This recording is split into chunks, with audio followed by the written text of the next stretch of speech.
Et comprenez que lorsque Jésus est en train de parler là, Amen. Jésus est en train de parler à des gens qui sont païens. Amen. Donc païens, ça définit les gens qui n'ont pas accepté Jésus-Christ comme le sauveur et le Seigneur personnel. Amen. Donc Jésus est en train de dire ici, vous qui avez un peu de courir pour chercher votre désir, si tu cherches ton désir et que tu as obtenu le désir que tu veux, tu risques de perdre ce qui est important. Amen. C'est pourquoi il va encore plus loin et il dit, pensez à ramasser les trésors du ciel, Amen. où le voleur ne peut venir voler, où la maladie ne peut venir détruire, Amen. ou quelque chose qui ne peut pas se détruire.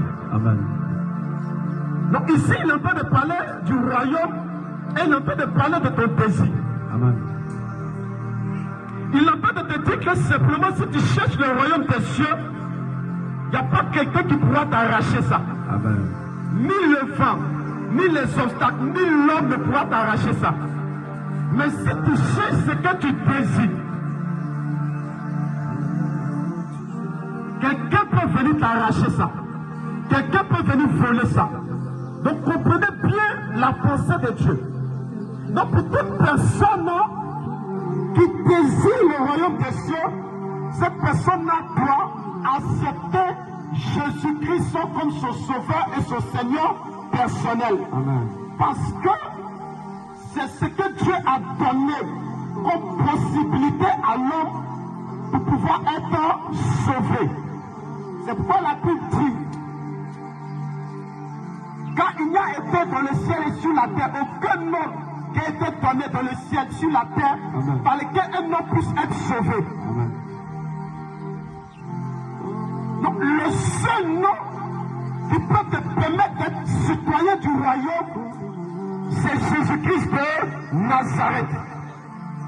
Et si tu l'acceptes comme ton sauveur et ton Seigneur personnel, cela fait de toi maintenant un citoyen du royaume.